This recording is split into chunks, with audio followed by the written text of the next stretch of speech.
going to start in the NFL here. So we've got huge news with Kirk Cousins going to the Falcons. Joe, what's the play?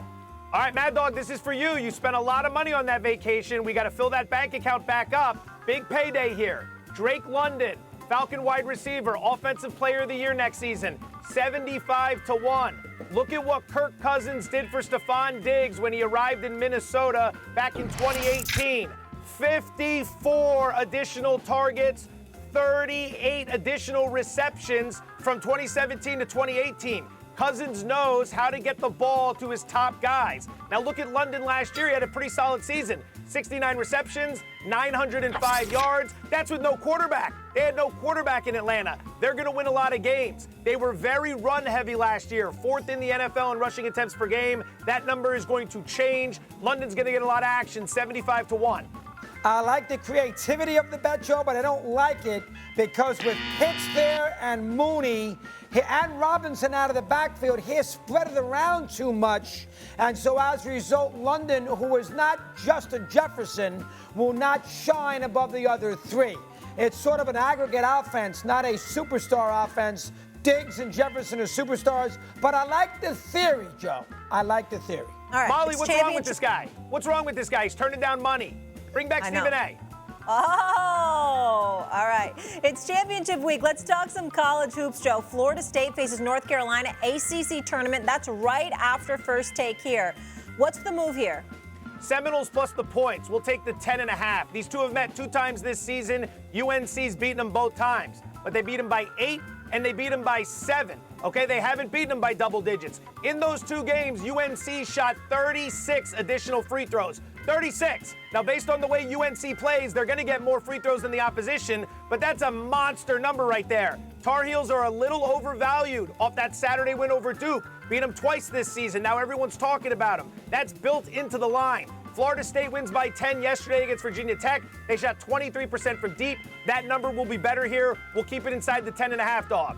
That's an excellent, listen, I like that one. I do think North Carolina playing for a 1 seed possibly, and obviously they want to be in a situation where they want to sort of win the ACC tournament, but they could be a little flat.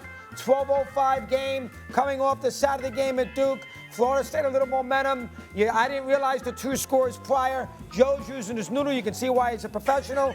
Wrong on London right here. I agree. 1 for 1. 1 for 2. How about the Big East tournament? You know I got all eyes on this, baby. Joe, talk to me. St. John's facing Seton Hall. I think that's 4-5 seed this afternoon. Who do you like?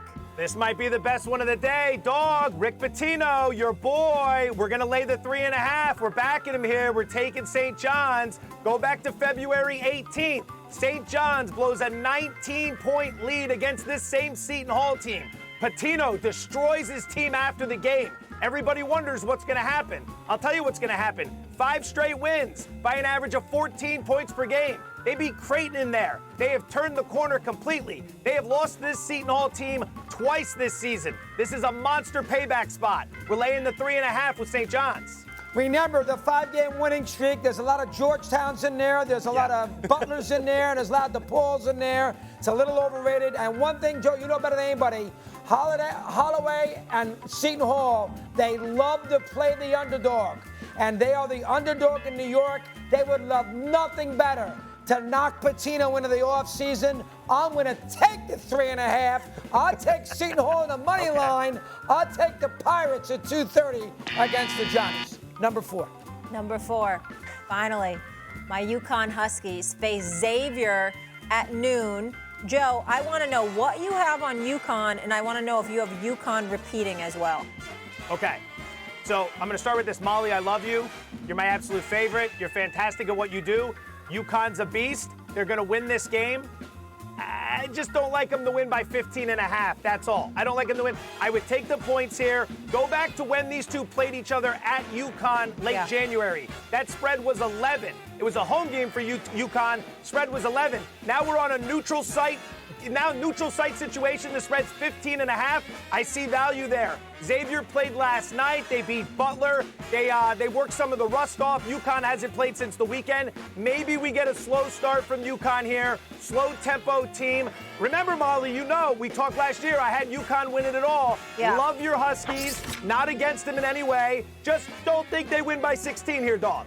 Yeah, I can understand that, but remember one thing, Joe. This is not a neutral court. This is at Madison Square Garden. Yeah. There'll be a lot of Yukon fans there. And the one thing that would worry me about this game really everybody in the Big East, Hurley has not won a Big East tournament. Last year they lost to Marquette in the second round. And they won a championship. We won a championship. I understand. We can win a Big East tournament. They use that as motivation. Relax. Guys, you know what? We want to put a Big East banner in our building. I think they'd be very motivated these 3 games. Xavier coming off a big win in the afternoon, close game.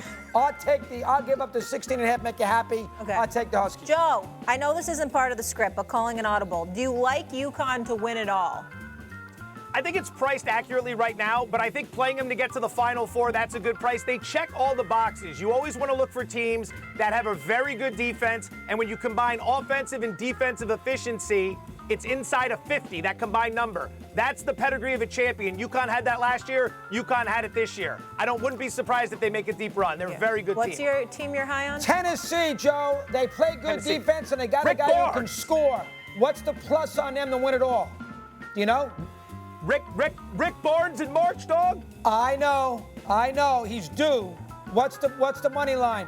I'll dig it up for you. I don't have it in front of me right now. I will get that number for you. I think you get a pretty good price. That's a good price, Joe, because that Connect is a great player, and they're due, and you just said it. They play good defense. So what are you and Fat Rob putting on that? I'll put a fortune on that. Wow. All right. That's a 5-figure one. That's a 5-figure one. Back to back.